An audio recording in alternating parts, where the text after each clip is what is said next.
సమరం హెల్త్ ఛానల్కు స్వాగతం. ఈరోజు మనం వర్షంలో తడుస్తున్నారా, ఈ జాగ్రత్తలు పాటించండి అనే అంశం చూద్దాం. ఒక్కోసారి అనుకోకుండా వర్షంలో తడుస్తూ ఉంటాం, కానీ కొంతమంది మాత్రం ఇష్టంగా వర్షంలో తడుస్తూ ఉంటారు. ఇలా వర్షంలో తడవడం ఆరోగ్యానికి అంత మంచిది కాదు. వర్షపు నీరు శుభ్రంగా ఉండదు.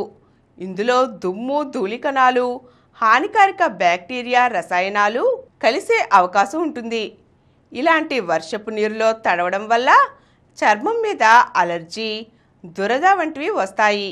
అలాగే కుదుళ్ళు బలహీనమై జుట్టు రాలిపోవచ్చు. సున్నితమైన చర్మం ఉన్నవారు వర్షంలో తడవకుండా జాగ్రత్తలు తీసుకోవాలి.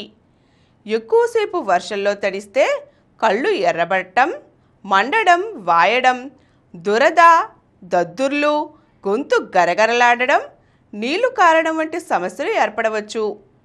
వర్షంలో తడుస్తున్నప్పుడు శరీర ఉష్ణోగ్రత క్రమంగా తగ్గుతూ ఉంటుంది. దీంతో జలుబు, దగ్గు కలిగించే వైరస్లు విజృంభిస్తాయి. జ్వరం, తలనొప్పి వంటివి దాడి చేస్తాయి. శ్వాసకోశ సమస్యలు తలెత్తవచ్చు. ఇలాంటప్పుడు వెంటనే వేడివేడిగా సూప్ కానీ, మిరియాలు లేదా పసుపు వేసిన పాలు కానీ తాగితే మంచి ఫలితం ఉంటుంది. వర్షంలో తడిసినప్పుడు ఎక్కువసేపు తడి దుస్తులతో ఉండిపోరాదు. వెంటనే బట్టలు మార్చుకోవాలి. అలా ఉండిపోయినట్లయితే శరీరంపై హానికారక బ్యాక్టీరియా వృద్ధి చెందుతుంది.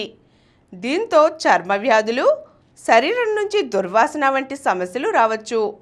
ఇంటికి రాగానే గోరువెచ్చని నీటితో తలస్నానం చేసి పొడి దుస్తులు ధరించాలి. శిరోజాలను చక్కగా ఆరబెట్టుకోవాలి. ఆర్థరైటిస్, మోకాల నొప్పులు, అరికాలు మంటలు ఉన్నవాళ్ళు వర్షంలో తడిస్తే సమస్యలు మరింత పెరుగుతాయి. కాబట్టి తగిన జాగ్రత్తలు తీసుకోవాలి. ఈరోజు మనం వర్షంలో తడిస్తే ఏర్పడే సమస్యలు, వాటి నివారణకు ఏం చేయాలో తెలుసుకున్నాం కదండి.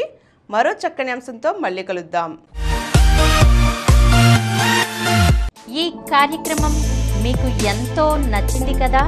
ఇటువంటి మరిన్ని వీడియోల కోసం అనతి కాలంలోనే 20 కోట్లకు పైగా వ్యూస్ సాధించిన సమరం ఛానల్ సమర్పించు సమరం హెల్త్ ఛానల్కు సబ్స్క్రైబ్ చేయండి, లైక్ చేయండి, మీ ఫ్రెండ్స్కి షేర్ చేయండి. అలాగే ప్రక్కనున్న గంట సింబల్ని ప్రెస్ చేయడం మర్చిపోకండి.